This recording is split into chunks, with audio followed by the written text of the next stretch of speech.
It's the Daily Doug. Hey y'all, welcome back to the Daily Doug. Thanks for being with me today. My friends, you have found me on a Monday. It is a Metal Monday, but y'all know what's up. It is a Maiden Monday. My friends, I've been waiting all weekend for this. All weekend. The Iron Maiden faithful have turned out. Back on Friday, we took a look at side one of The Number of the Beast, and a whole bunch of y'all were here at the premiere. Thank you very much. And you've watched the video, and you are waiting patiently or impatiently for side two. Well, today we are listening to the 5 songs that are included on side two, and y'all tell me that side two is even better than side one. So let us up the irons and get to work, shall we? So as a reminder, y'all, after several videos of individual song exploration, I'm going back through the Iron Maiden discography to make sure that I hear all of it. And not too long ago, we heard Somewhere in Time, which I really enjoyed, right? But with picking that one, I inadvertently skipped over The Number of the Beast, and y'all let me know. So with Friday's video and with this one, we are fixing that issue and listening to The Number of the Beast. And again, I am thankful that you are here for the party, y'all. As a reminder, The Number of the Beast is Iron Maiden's 3rd album. They released it in 1982, and it was their very first #1 album. It was also a bit of a transitional album for the band. It's their first with Bruce Dickinson and their last with Clive Burr. And as such, we get, or at least when we heard side one on Friday, we heard Invaders, Children of the Damned, The Prisoner, and 22 Acacia Avenue. We heard really great songs. I was really fascinated by Invaders with all the different keys they went through there. Great dual guitar stuff, and Bruce Dickinson announcing his presence with the band with just these absolutely soaring vocals, and it was really a lot of fun to hear on Friday, and I'm quite looking forward to today. We're going to be hearing the title track. We're also going to hear Run to the Hills, Gangland, Total Eclipse, and Hallowed Be Thy Name. I've heard a few of those in the past, but it's been a long time since I have heard any of these songs, and I'm really pumped to get to these. I will be continuing in this video to consult the 1998 remastered edition of this album, which includes all 9 of the tracks. So, Bruce Dickinson is on the vocals, Dave Murray and Adrian Smith are on the guitars, Steve Harris is on the bass, and Clive Burr is on the drums. We start, y'all, with the title track, The Number of the Beast. It was also the 2nd single released from this album. I heard this one back in March of 2022. It was episode 364, and I remember that was coinciding with the album's 40th birthday, and I have not heard it since, so it's been more than 3 years. And so I need to talk about this. It's called The Number of the Beast. Although the song starts with passages from Revelations in the Bible, Steve says that the song is about a dream and not in any way about the devil or devil worship. However, this was the era of the satanic panic, right? And there were many folks who didn't give a crap what Steve said, and their widespread and vocal opposition to it was one of the things that helped bring some widespread awareness of what Iron Maiden was doing to fans, especially here in America. So thank you, Bible beaters, for for upping the flame here and highlighting this song for everybody so that we could hear what's going on with Iron Maiden. So let's get it rolling, y'all. This is going to be The Number of the Beast. It's from Iron Maiden, and it goes like this. Here we go. Woe to you, O earth and sea, for the devil sends the beast with wrath, because he knows the time is short. Great voice. Let him who hath understanding reckon the number of the beast, for it is a human. A human number. Its number is 666.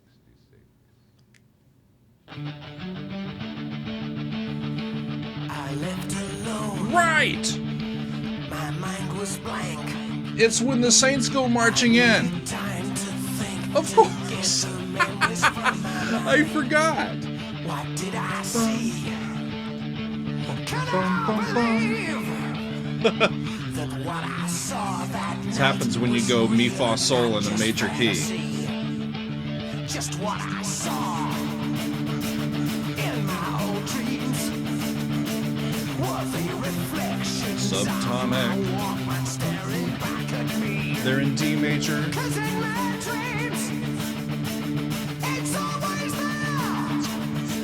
The evil face that twists my mind and brings me to despair. Great vocal.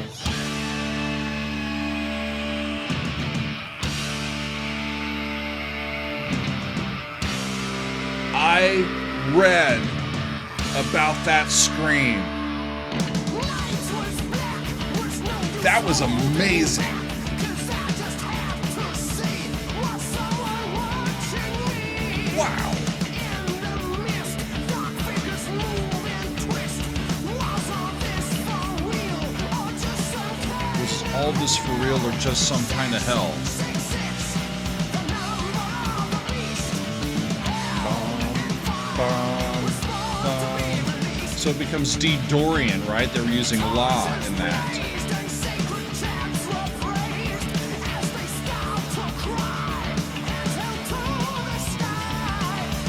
In the night, the fires of burning Wow, his vocals are awesome on this. has begun. Satan's work is done. Satan's work is done, 666. right? Sacrifice is going on tonight. Where are they going now?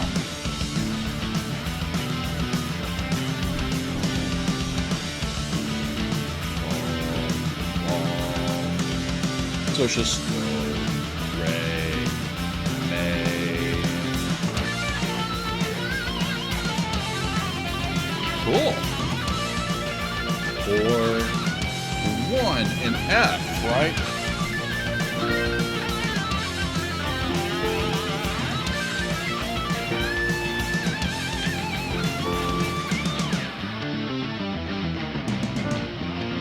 Woo!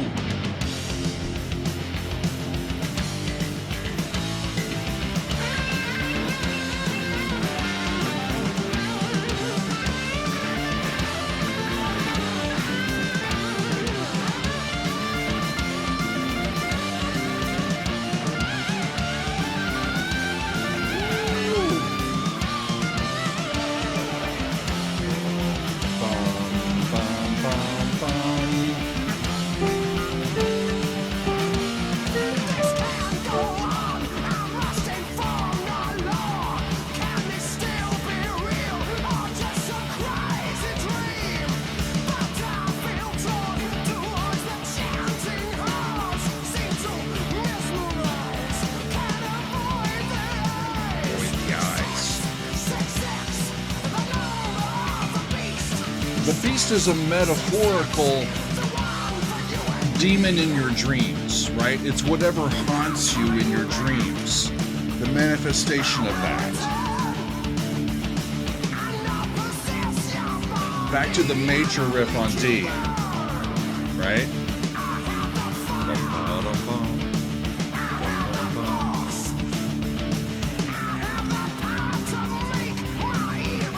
I have the power to make my evil take its course.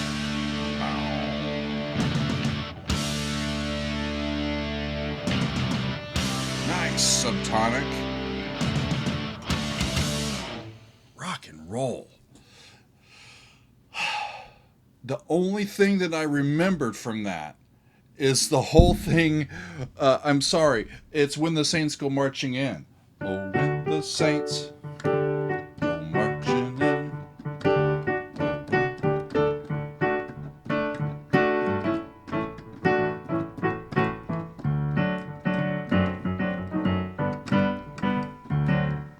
And all over the place, right? That's what I hear. Yum, bum, bum, bum. When it does that, I'm like, are we going to New Orleans? But no. Well, maybe they're meeting the devil in the New Orleans. I thought the devil went down to Georgia. Maybe the devil went down to New Orleans. I don't know.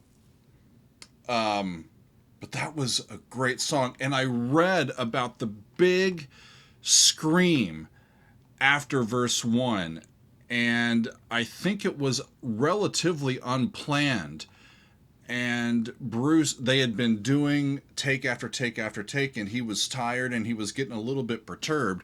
And it was just exasperation, and just went, and they're like,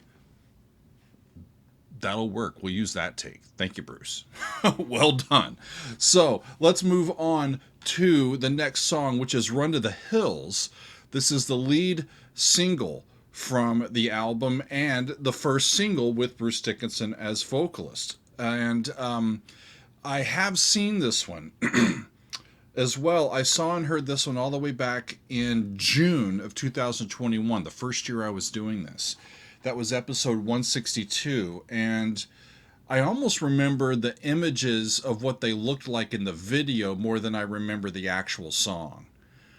And the song itself, as I became refamiliarized, at least with the lyrics today, we're talking about the conflict between Native Americans and European explorers, specifically back in the day, but I guess over time. And they take a couple of different perspectives, which is interesting. First, we hear the song from the perspective of Native Americans. With white man came across the sea, he brought us pain and misery. He killed our tribes, he killed our creed, he took our game for his own need, right? From their point of view. Later on, we'll hear a different perspective, more from the Europeans' point of view.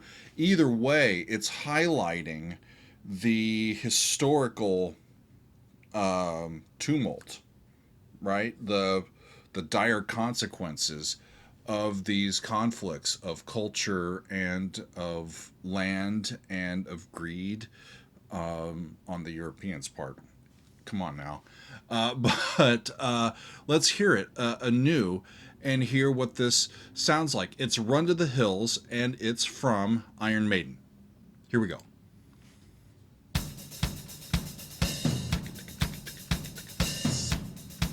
Okay. Drums.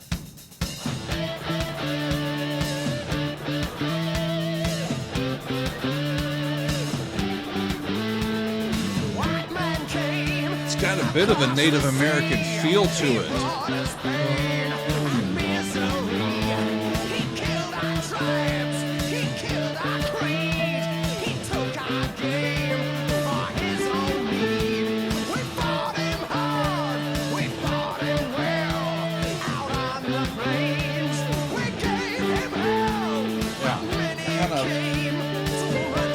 Kind of pentatonic A minor.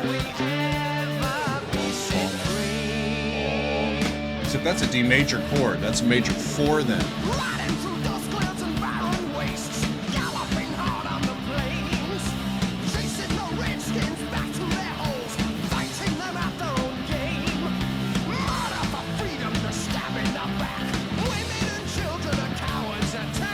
Wow. So this gives you the different perspective. And now we got to run to the hills and listen to the backing vocals.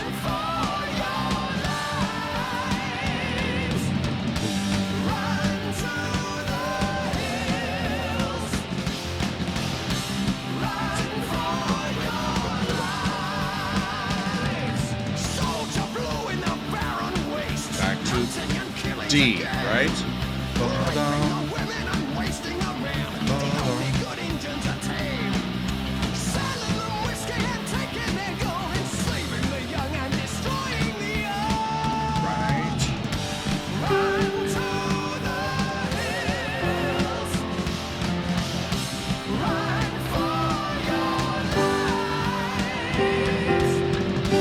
G, down to F, C major, G, then back to E minor, right? epic solo.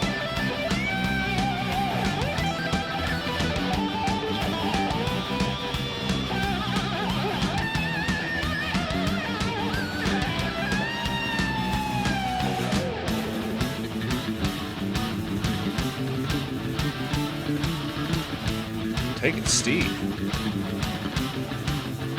You could have turned the bass up even more.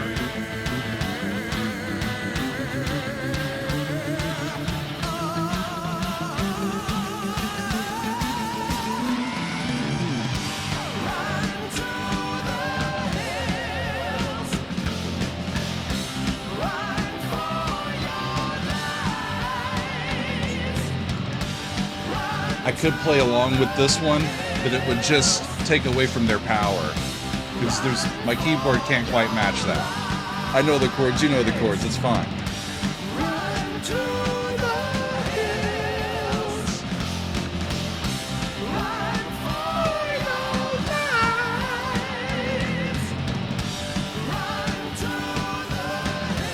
So whatever side you're on, at some point, run it for your life.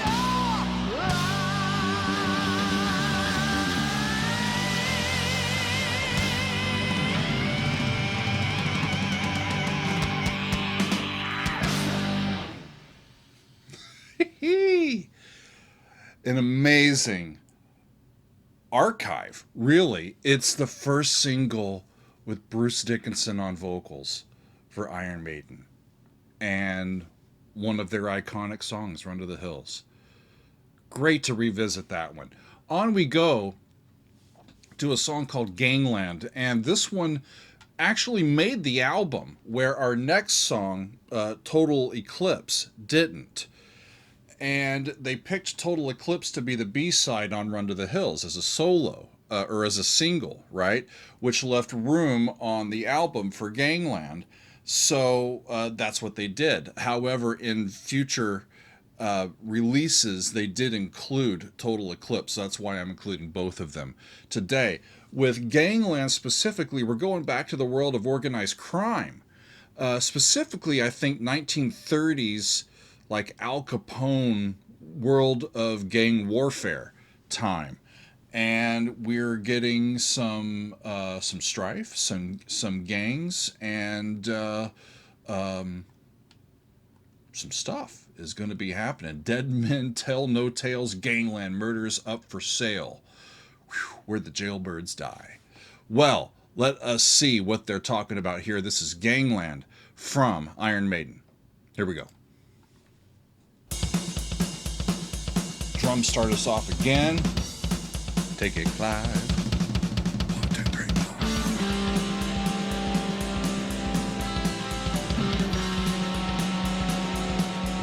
4. Cool.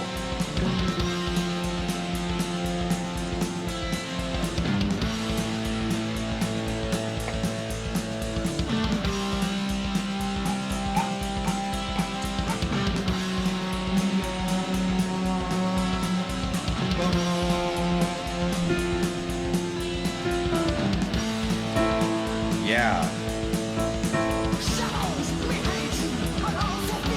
Try to figure that out later if they get back to it.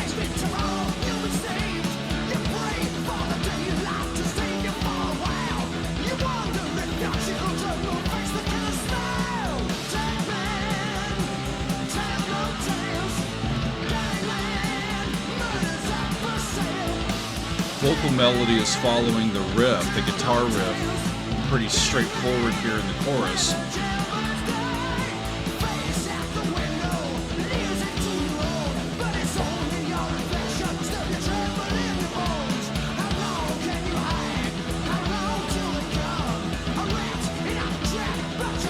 It's an interesting syncopated riff. It's not quite landing like I would hope it would. It's like they're all going for the syncopation instead of one staying on the real beat.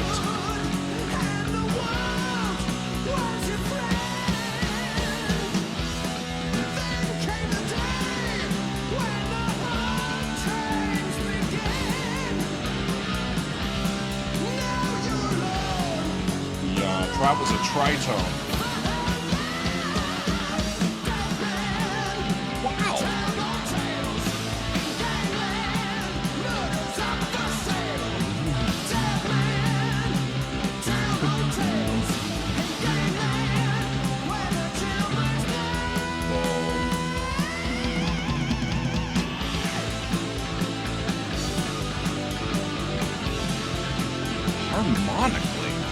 interesting. There's a 4, 3, 5. Bum, bum, bum. Ray, May, Fa, Ray, Sol, Sol. They're an A, I think.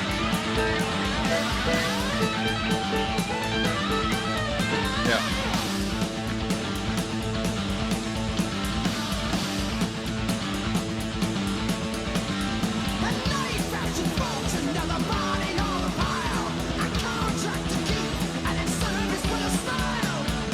We'll move back to E.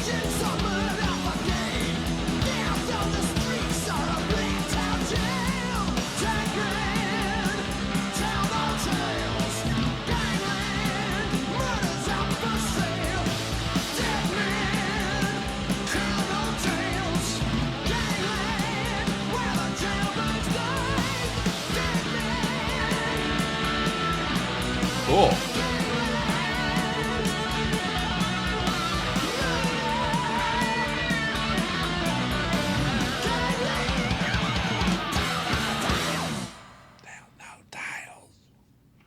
Boy, they gave it their all. I don't think it's as strong of a song as a lot of the ones around it. It's still a really cool song, but the stuff that's around it is so darn good that I think it becomes one that you could kind of skip over or remember less than the stuff around it, you know?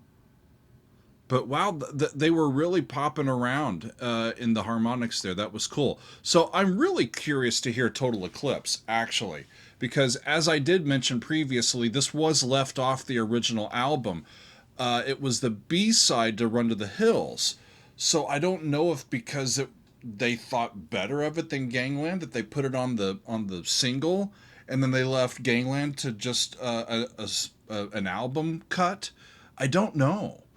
But it has been included in expanded and re-editions of this album for a long time. And when we did the premiere of side 1 over on Friday, a lot of y'all were talking about this song, that you really, really enjoy it. So I have been looking forward to hearing it and to hearing why y'all were so intrigued by it. This is sort of a doomsday song that is describing the end of the world, whether by an ecological disaster or by the work of mankind. So let's get into it and see if we're going to have a total eclipse or not. This is Total Eclipse from Iron Maiden.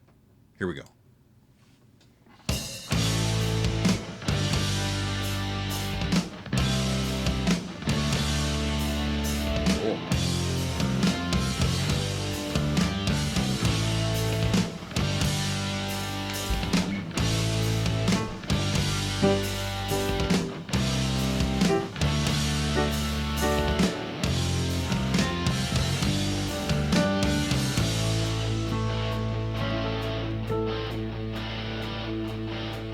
They land on A.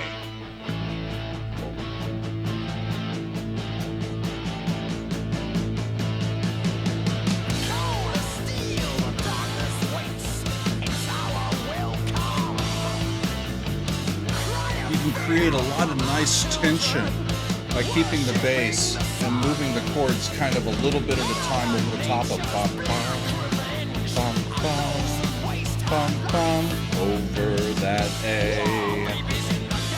Create some nice tension that can be resolved.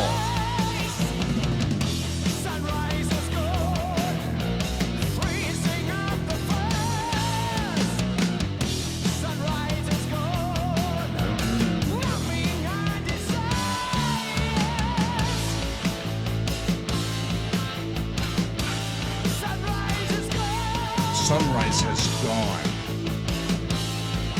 Oh shit.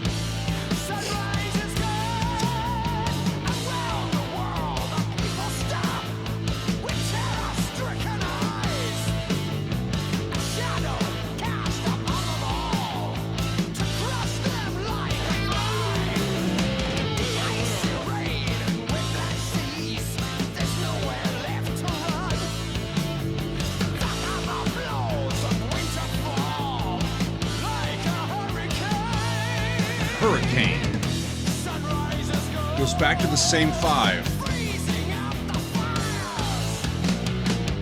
Nice. It's got the tritone a little bit in that riff. Goes back to A.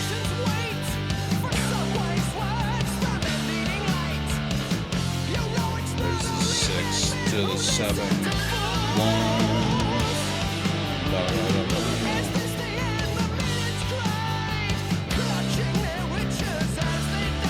Wow. Those who survive must weather the storm. I gotta get resituated. Guitar solo. Up a step. Yeah. Woo.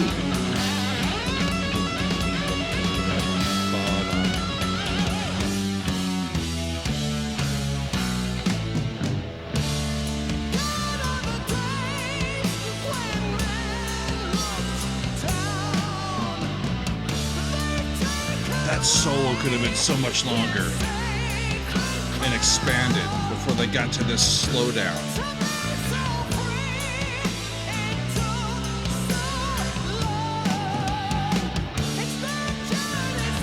It's not Journey's End, it's just begun.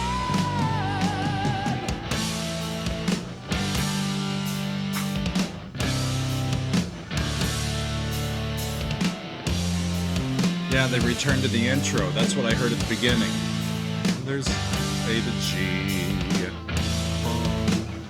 bomb, A to G, then they go to relative major, C to D, and then flat 6, flat 7, 1, flat 7. Nice, sturdy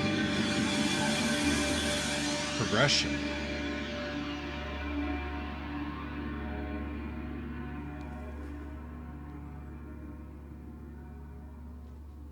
Maybe now's the time for that text from Revelation. Y'all. Well, I like that one.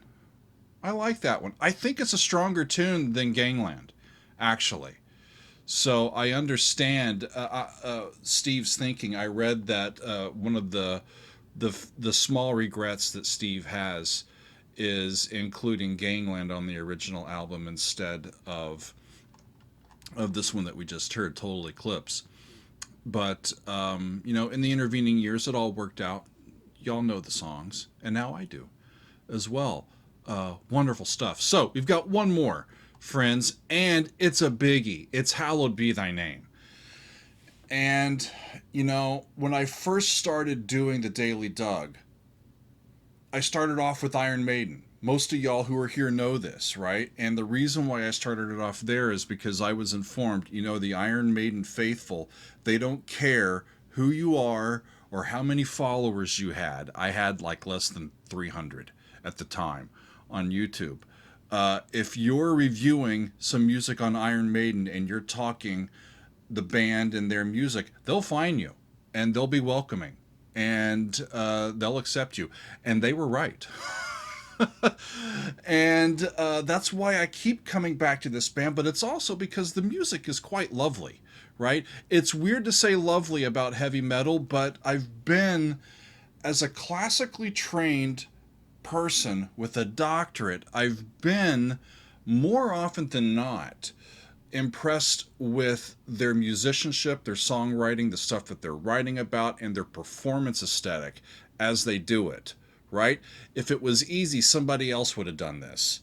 But no, they're fucking Iron Maiden, and they're doing it, right? So Hallowed Be Thy Name. I heard it first on March 9th, 2021, episode 78, early on. And when I heard that one, it was a live version. So I don't know if I've ever heard the studio cut of this. Either way, it's been way too long, and I'm looking forward to it. So this was one of the very first Iron Maiden tunes that y'all suggested to me, right? Because I started with Fear of the Dark, and then y'all started saying, ooh, you like Iron Maiden? You want to look at Iron Maiden? Here's these, and these. And this was one of in the first batch of songs from the entire discography that y'all sent me.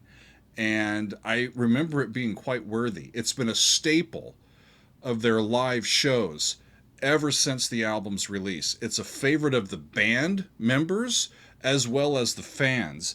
And it is described as perhaps the most celebrated of the band's extended epics. And in this song, we hear a first-hand account of a prisoner on the day of their execution. And we don't get told who they are or what they did, really. But we do get to hear their thoughts and observations here as their judgment draws near. So I'm pumped to be reunited with this piece and remember what it's all about. Let's get it, y'all. Here's Hallowed Be Thy Name from Iron Maiden. Here we go. All right. Big tubular bell. 5, 6, 7, 8. I'm waiting in my cold cell. Yeah. E. When the bell begins to chime, reflecting on my past life. Just a little rhythmic motive underneath it that I'm sure they'll elaborate on as we go. 'Cause at 5 o'clock they take me to the gallows pole.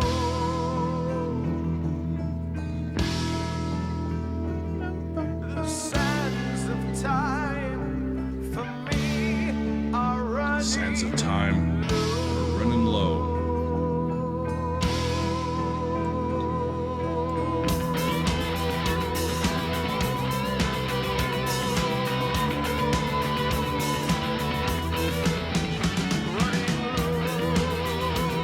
And it's not the fastest, right?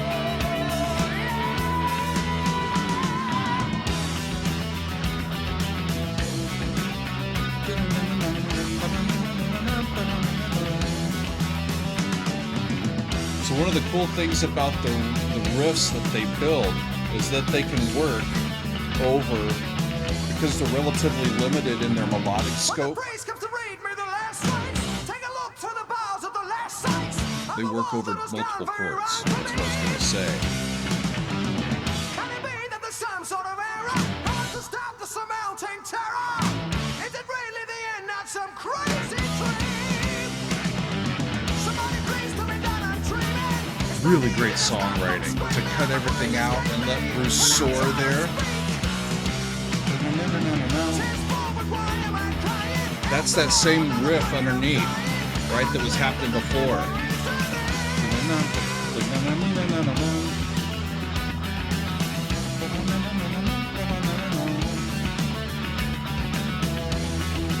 And that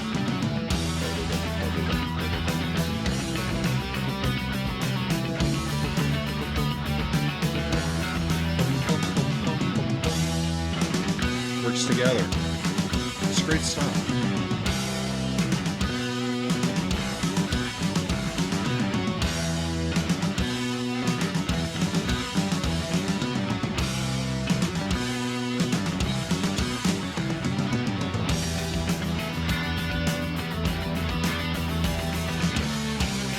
Double lead.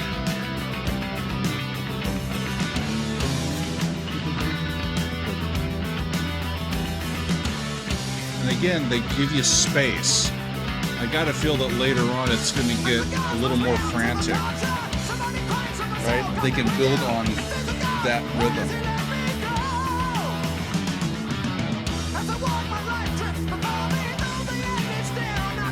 And though the end is near, I'm not sorry.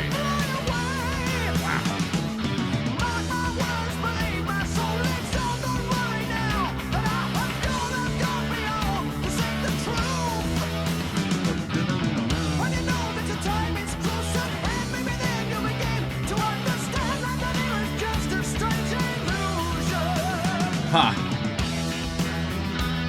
Life is a strange illusion, y'all.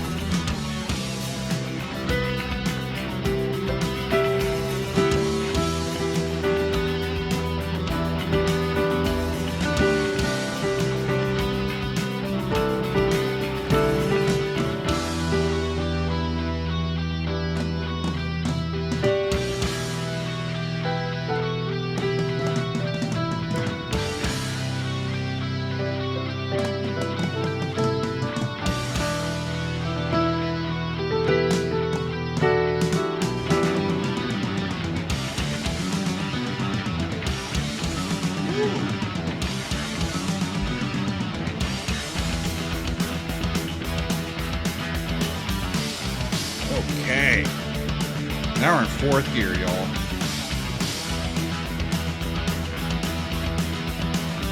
I can just picture the crowds just losing their shit, right? In an absolute frenzy.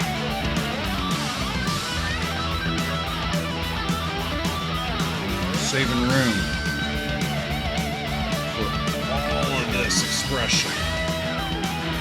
The pacing is perfect.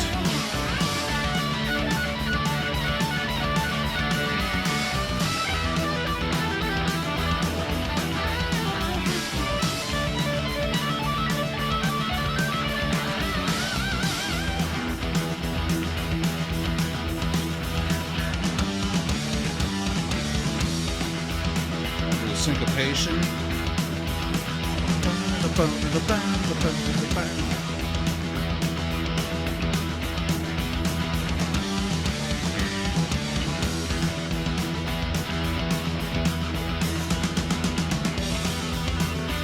More, they got more. Again, double melodic leads. They're playing in thirds. Using these sturdy parallel chords. E minor is tonic, C major as a predominant, D major as a dominant, and then back to E minor. It's not the actual subdominant and dominant of the key. It's a subdominant and dominant of the relative major, but it works in just the same way, formally, and from a construction standpoint.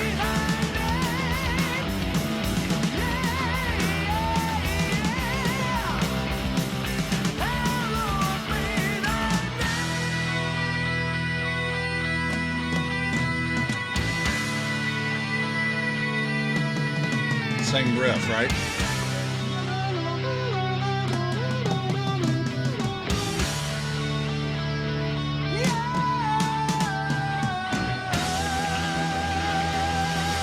And that's how the full album ends.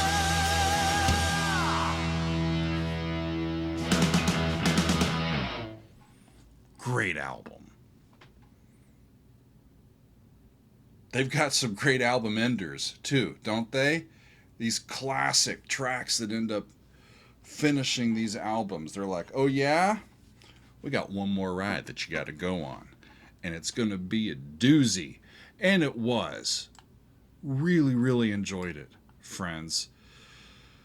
Whew.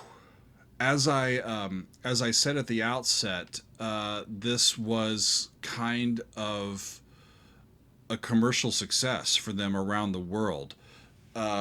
It really did well in the States, either because of or despite or in tandem with all of the religious pushback from the butthurt Americans about the number of the beast. Anyway, but they're, you know, it would be their last one with Clive, and so the next album with Peace of Mind just hits even harder, right? And then with Power Slave, and then Somewhere in Time and Seventh Son. It's the golden era, right? And now I've heard them all, at least in this era.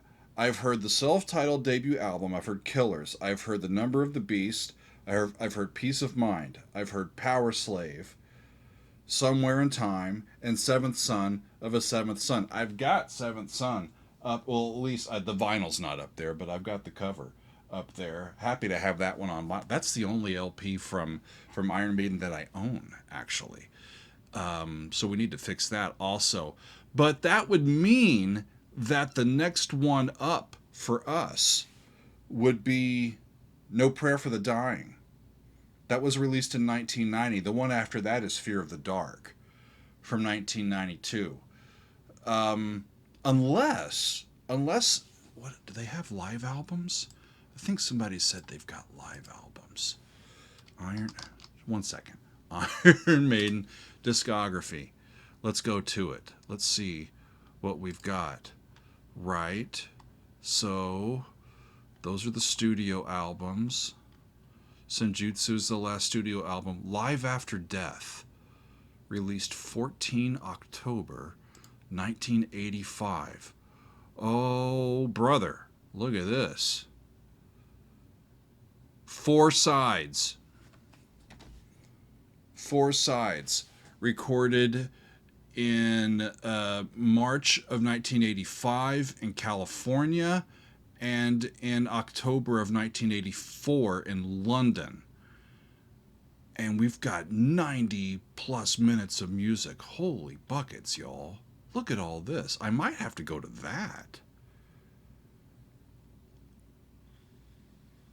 before we head on. I don't know. What should I do, friends? I mean, y'all will tell me, just make the entire channel about Iron Maiden. Yes, I know, but there's other bands out there. I know that you don't think so, but there are other bands out there and other musicians that I need to get to. And we've done now 4 episodes on Iron Maiden in pretty close succession, so it may be a minute before I come back to these guys. But let me know which direction you think I should go. Should I take time to go back to this live album, Live After Death, or should I just keep going with the studio albums? I may be content to do the studio albums, because that Live After, that's a long, I don't know how I would do that. Would I do it in 4 installments, a side at a time again? Whew. I don't know. That would take a while to get to all of that, or just do it all in one sitting. Is there a DVD of it? Is there video of it as well? If there is, maybe I could do it as an extended play lounge over on Patreon. That would be fun. That would be fun. Either way, we'll continue to get to Iron Maiden, friends. But for today, I've just had a good old time listening to the second half of The Number of the Beast. We've heard the title track, Run to the Hills, Gangland, Total Eclipse, and Hallowed Be Thy Name.